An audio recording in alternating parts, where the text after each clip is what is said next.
Welcome back to Terminal Talk. So, picture this. A surgeon is in the middle of this really complex, multi-hour operation, right? They're relying on an automated ventilator to keep the patient breathing and, a wall of monitors tracking every vital sign. Yeah, and then suddenly the screens just flicker. The rhythmic hum of the machinery is replaced by this flat digital alarm. Exactly. Mm. And a prompt flashes across the main surgical display. It says, pay $50,000 in Bitcoin or the network shuts down in 60 seconds. Which sounds completely like a movie script. I mean, it really does. Right, but it's not a speculative screenplay. This is the daily terrifying reality for the invisible army of people standing between our fragile digital infrastructure and, well, total societal collapse. We spend our lives marveling at the physical world, like the steel bridges and massive glass skyscrapers. But the actual load-bearing infrastructure of the modern world is completely invisible. It's this ceaseless digital pulse. Yeah, a digital pulse. And today, we're doing a deep dive into the minds of the people who guard that pulse. We are exploring the intense, chaotic, and profoundly human reality of information security. It really is a profound shift in how we have to view human safety. I mean, we're moving past the era where security just meant, a padlock on a door or a guard at a gate. What we're exploring today is really the digitization of physical consequence.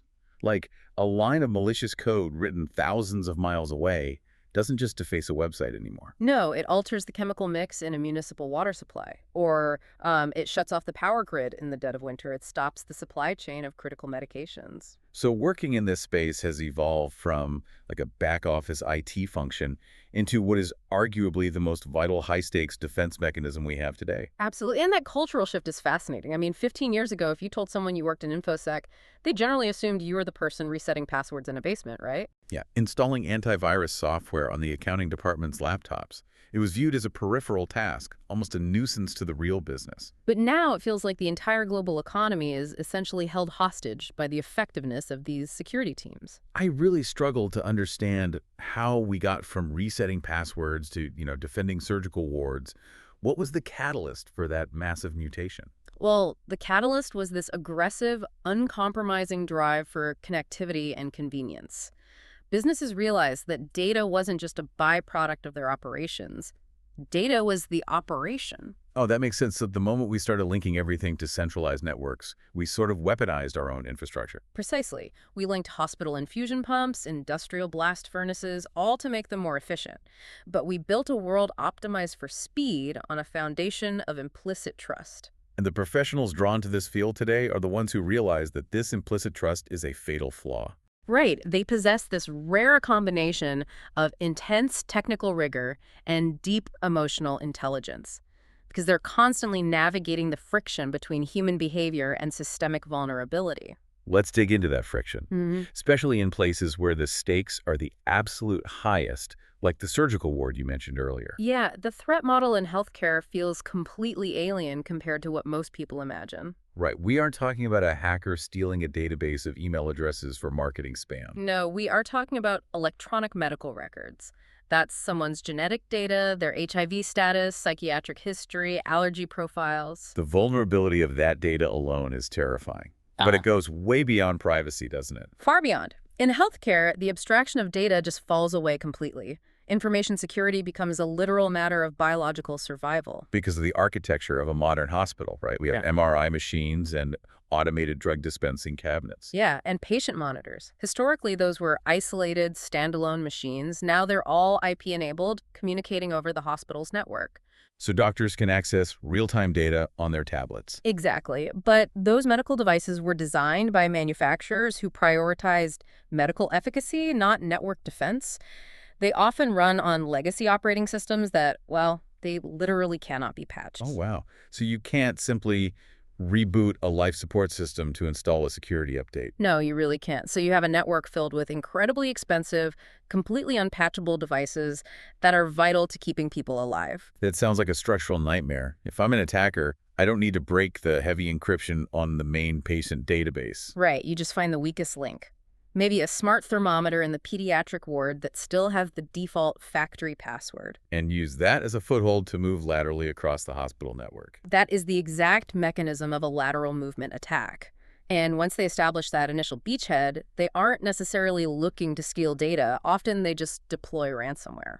Just to paralyze the availability of the systems. In a corporate environment, a downed network means lost revenue. But in a hospital, In a hospital, a downed network means nurses cannot verify drug dosages.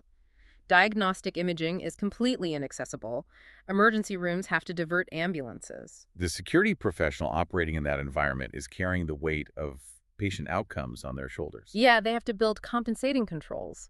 Things like microsegmenting the network or deploying decoy systems just to isolate those vulnerable devices without interrupting critical care. That brings up a really fascinating dynamic. I've always thought of cybersecurity as this highly defensive, almost sterile technical exercise. But what you're describing is a massive clash of cultures, and nowhere is that clash more violent than in the industrial sector. Let's look at the integration of IT, information technology, with OT, operational technology. To me, this looks like forcing two entirely different species to coexist in the same ecosystem. It is the defining engineering conflict of our era. The cultural philosophies of IT and OT are just diametrically opposed. How so? Like, in the IT world, the holy trinity is confidentiality, integrity, and availability, right? Yes, with a massive emphasis on confidentiality and data integrity. The IT mantra is very dynamic. Patch frequently, update constantly, reboot whenever necessary. Right, if an email server goes down for 10 minutes for an update, it's annoying, but nobody dies. But OT is the exact opposite. We're talking about programmable logic controllers, the computers that operate oil pipelines, chemical mixing vats, hydroelectric dams. So in the OT world, the absolute supreme directive is availability and safety. Uptime is life. If a turbine at a power plant has been running flawlessly for 15 years on an ancient operating system, the OT engineer's philosophy is do not touch it. Oh, so you definitely don't run a network vulnerability scan on a 30-year-old controller. Exactly. The sudden influx of network traffic might overwhelm its fragile network stack. That could cause a safety shutdown or, worse, a catastrophic physical malfunction. So the very tools the IT security team uses to verify safety could actually trigger an industrial disaster. That is a brutal paradox. It really is. But businesses are forcing these worlds together anyway. They want the analytics. They want the CEO in New York to see a real-time thermal efficiency dashboard for a plant in Germany. So they build a digital bridge between the corporate IT network, which is exposed to the internet, and the highly sensitive OT network. And that bridge becomes the vector for physical destruction. The adversary doesn't usually attack the power plant directly. They compromise the corporate IT network first. Maybe through a targeted social engineering campaign against an HR employee or something. Yeah, exactly. And from there, they pivot across that poorly configured bridge into the OT environment. And once inside, they aren't just stealing data. They are manipulating the physical world. Right. They alter the telemetry data. They can make a pipeline look like it's operating at normal pressure while simultaneously commanding the valves to close. Building up lethal pressure in the physical pipe. Wow. So the security professional here isn't just a coder. They have to understand thermodynamics and control room psychology. It is a terrifying level of responsibility. It really makes me question the narrative we often hear about the financial sector. We always hear about banks spending billions on cybersecurity. Well, given the existential threats to healthcare and infrastructure, protecting banking pins almost feels mundane. Is the financial sector really still the center of gravity for cybercrime? Or is that just a historical artifact at this point? It is still the center of gravity because it's the liquidity engine that funds the entire cybercrime ecosystem. Right. We have to stop viewing attackers as bored teenagers in basements. Exactly. The adversaries targeting banks and telecoms are highly organized transnational syndicates. They have HR departments and R&D budgets. Customer service teams even. They target the financial sector because the scale of capital moving through those networks is just incomprehensible. We're talking about the SWIFT network, global cryptocurrency exchanges, high-frequency trading algorithms. It's not about robbing a vault. It's about subverting the logic of the transaction itself. Right. If an attacker can manipulate the routing tables, they can quietly reroute massive flows of digital currency through a server they control, Siphoning off millions before the network operations center even detects an anomaly. And this ties directly into the telecommunications sector, right? Absolutely. Telecom providers are the foundational layer of all this connectivity. They process petabytes of traffic daily. So the vulnerability isn't just in the data they store? No, it's in the signaling protocols they use to route calls and texts globally. protocols designed decades ago with zero built-in security. Because back then, the only entities on the network were trusted telecom operators. Today, an attacker can exploit those legacy protocols to intercept SMS two-factor authentication codes. Effectively bypassing the security controls of the banks entirely. Which brings us to the core of the problem, the endless arms race. I hear all of this, and my immediate reaction is just sheer exhaustion. It's daunting for sure. We have billion-dollar security budgets and AI-driven firewalls, so how are these syndicates still breaking in? It feels like every time the defense builds a 10-foot wall, the adversary invents a 12-foot ladder. What we are missing is that defense is static while offense is fluid. The defense has to secure thousands of entry points perfectly every single second. While the adversary only has to find one tiny conceptual flaw. Yeah. And they have infinite time to find it. This drives the continuous development we see in the field. Think about the historical evolution. Over a decade ago, the primary vector was the simple phishing email. Tricking a user into downloading a malicious attachment. The classic invoice_final.x trick. Exactly. And the industry spent years training employees not to click those. We built massive email gateways to detonate suspicious files before they reach the inbox. And as soon as we successfully closed that avenue, what happened? The adversaries abandoned the email attachment. They shifted to credential harvesting. They realized it was easier to steal the user's password than to infect their machine. So the industry countered by rolling out multi-factor authentication MFA everywhere. Right. The defense thought, well, even if they steal the password, they don't have the user's phone, so they can't get in. And the attackers immediately pivoted again. I remember when the MFA fatigue attacks started hitting. Oh, yeah. The attacker gets the password, and then they just trigger the push notification to the user's phone 70 times at 2 in the morning. Until the exhausted user just taps approve to make it stop buzzing so they can sleep. It's brilliant. Malicious psychology. Bypassing a multi-million-dollar cryptographic defense using basic sleep deprivation.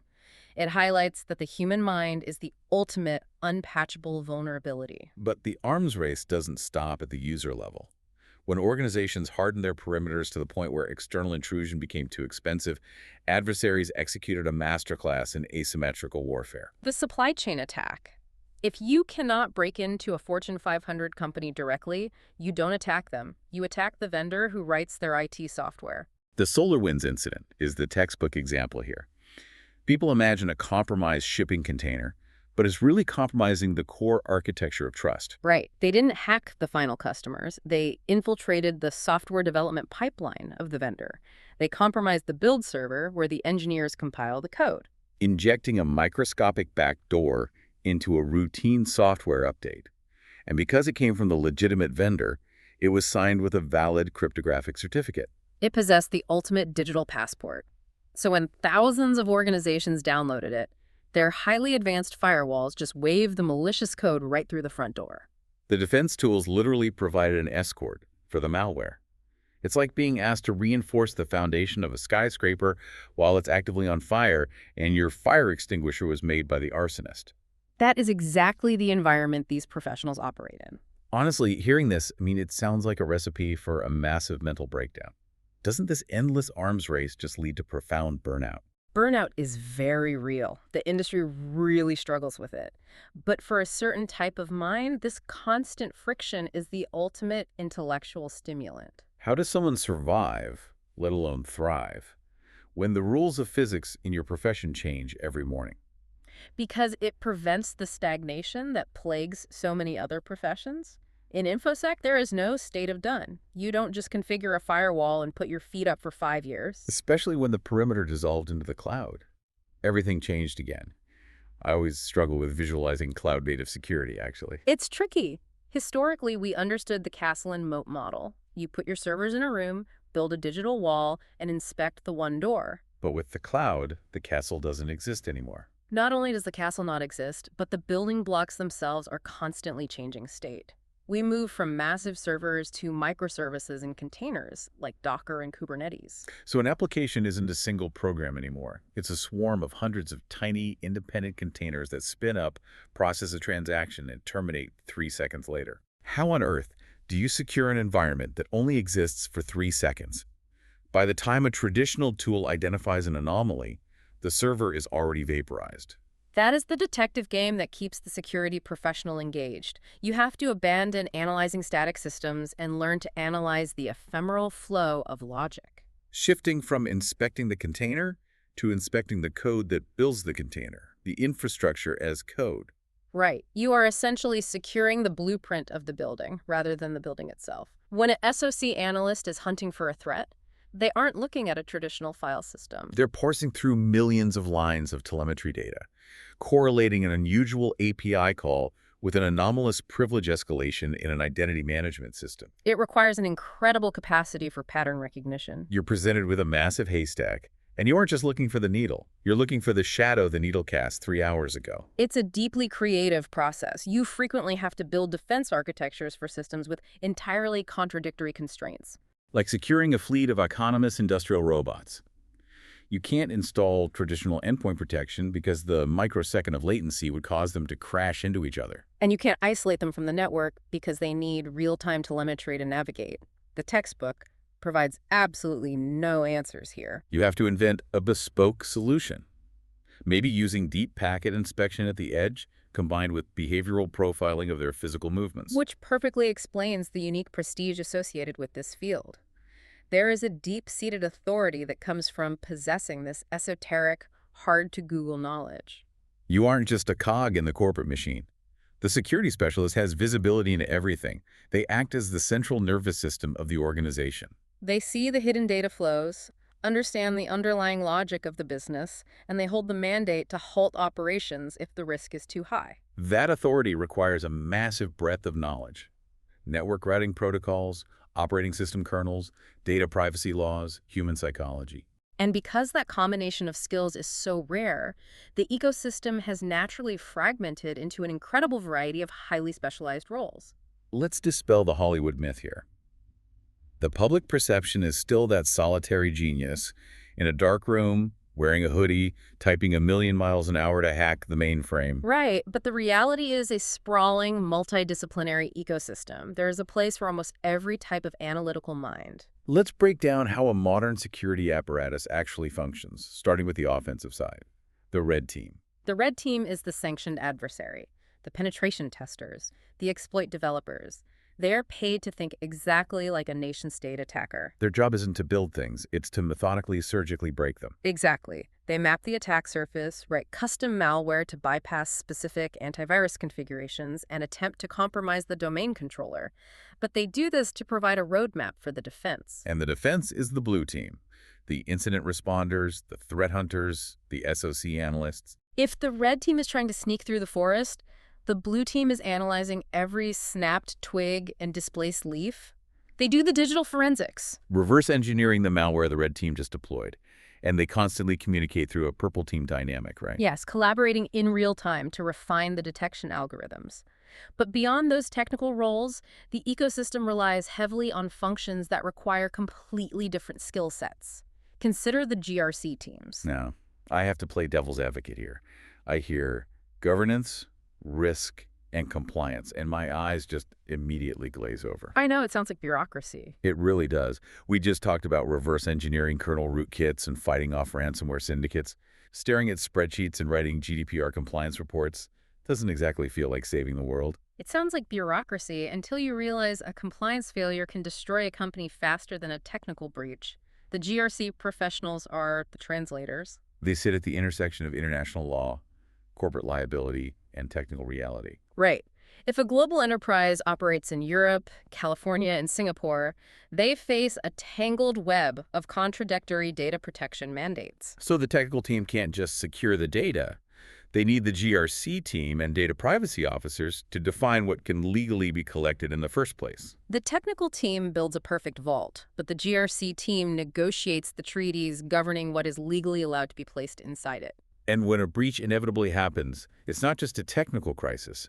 It's a profound legal and reputational crisis. Exactly. The cybersecurity lawyers and the DPOs are the ones negotiating with regulatory bodies, managing the fallout, and ensuring the board of directors doesn't go to prison for negligence. That incredible breadth of exposure is why an information security background provides such unparalleled flexibility. You are forced to see the big picture. Unlike a traditional developer who might optimize a single microservice without ever understanding how it interacts with the wider network. Or a network engineer configuring routers without understanding the logic of the applications running over them. The security professional must understand the entire tapestry. They have to see the junctions, the blind spots, the complex dependencies. Which makes pivoting into almost any other technology role incredibly natural. Moving into DevOps, for example, you naturally evolve into DevSecOps. Or software development. Mm. Because you've spent years analyzing how attackers exploit buffer overflows or SQL injections, you inherently write defensive, bulletproof code. It prepares you exceptionally well for technical leadership, too. Systems analysis or IT project management. Because a good project manager analyzes risk, navigates conflicting constraints, and communicates complex realities to diverse teams, from engineers to the board of directors. Which brings us to what might be the most counterintuitive truth of the entire profession. The absolute necessity of soft skills. Oh, absolutely essential. I really want to unpack this. You're telling me that the person who can trace a nation-state attack through ephemeral cloud containers needs to have good bedside manner. It's the difference between being a mechanic and being a civil engineer. The mechanic understands how to fix one car engine. And the civil engineer understands how thousands of flawed, irrational humans will attempt to drive their cars through a complex intersection. Exactly. If you design an intersection perfectly on paper, but it requires drivers to make 3 blind turns, they will simply drive across the grass. And in information security, the grass is shadow IT. Yeah. The dictatorship of no. Yes. The business wants a new collaborative tool to speed up production, and the security team just looks at the risk profile and rejects it outright. But the business doesn't stop operating. The employees just bypass you. If you make the official file sharing system too cumbersome, the marketing team will just silently upload highly sensitive reports to a free personal Dropbox account. Just to meet their deadline. Yeah. And the adversary doesn't need to break your encrypted corporate vault. They just fish the credentials out of that shadow IT environment. So the soft skills, the empathy, the persuasion, the negotiation, these aren't just HR buzzwords, they're core security controls. A technically flawless defense is useless if human psychology rejects it. You have to translate the technical threat into business terms so leadership allocates the budget. And you have to design controls that align with the natural workflow of the employees. You have to negotiate safe compromises. You are managing human nature as much as you are managing network traffic. And immersing yourself in that reality inevitably changes how you navigate your own life. It forces a profound evolution in personal awareness, becoming the administrator of your own digital life. Once you see the matrix, you really can't unsee it. When an ordinary person receives a slightly strange text message about a missed package, they just see an annoyance. But the security professional sees the entire architecture of the attack. They see the psychological hook designed to create false urgency. They see the domain generation algorithm behind the spoofed link. And the credential harvesting infrastructure waiting on the other side. Yeah. You learn to navigate the modern world defensively. Not out of paranoia, but out of a grounded understanding of the mechanics of fraud. Because you see the devastating consequences of identity theft every day in your professional life. Applying rigorous security to your personal finances and communications becomes a basic survival reflex. It is a heavy burden of knowledge, but it breeds a deeply protective instinct. And that instinct is beautifully captured in the mentor-like advice passed down within this community. It's a field demanding continuous learning, but the advice is intensely philosophical, starting with the concept of paralysis. The most dangerous trap for anyone entering this field is the illusion of the perfect moment. The architecture shifts so rapidly, you'll never feel fully prepared. There's this deep, paralyzing fear of inadequacy, imposter syndrome from looking at a mountain of required knowledge. The advice is to embrace imperfect action. Do not postpone entering the arena because you haven't mastered a specific language or analytical tool. The mastery comes from the friction of doing the work. Imperfect action today always beats waiting for a tomorrow that never arrives. And intertwined with that is the necessity of filtering out the noise. When you step into a field this demanding, people will project their own doubts and fears onto you. They'll tell you the market is saturated, or the learning curve is too steep, or you need an advanced degree to even comprehend the basics. You have to cultivate the internal authority to ignore that projected doubt. You can't wait for a gatekeeper to give you permission. But ignoring negativity doesn't mean isolating yourself. The most critical accelerant is community. You cannot map this territory alone. That's where the pride of the self-taught genius really hurts people. There is so much unnecessary shame around asking for help. We think asking a question exposes our ignorance, but seasoned professionals argue the exact opposite. Asking a well-researched question to a mentor is a signal of maturity. It shows you recognize the value of lived experience. One conversation with someone who actually survived a ransomware incident is worth 100 hours of academic lectures. It's the transfer of tacit knowledge, intuition forged in the crucible of a real crisis. And the final, most resonant piece of advice brings us right back to where we started. Humanity is your ultimate superpower.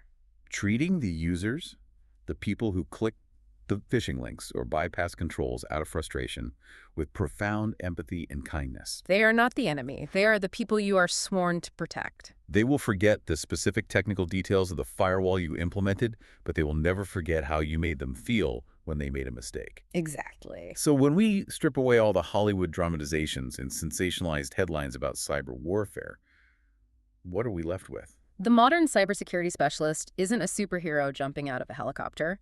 They are an ordinary person, probably wearing a comfortable hoodie, sitting quietly in front of monitors. Meticulously sifting through the digital noise, looking for the microscopic anomalies that no one else can see. They are doing the hard, invisible work so that a stranger's medical records remain private. So a regional power grid keeps the lights on during a storm. So the fragile architecture of our modern lives doesn't collapse under the weight of its own vulnerability. They make the world remarkably safer every single day without ever asking for a thank you. It is a quiet, profound heroism. And as we look to the horizon, it leaves us with a critical, defining question. Our machines are becoming vastly more intelligent. Our networks are infinitely more complex, weaving into the physical reality of our cities and our bodies. We spend billions securing our servers and our code, but what if the ultimate target of the adversary, and our most essential defense, isn't digital at all? What if the most vital infrastructure we must cultivate and protect going forward is our own human capacity for empathy, our dedication to community, and our fearless, continuous pursuit of learning? It's something we all need to deeply consider as the landscape evolves. Now that is a thought to carry with you. We started by looking at the invisible digital pulse of our world, but it turns out the real shield, keeping it all together, is profoundly human.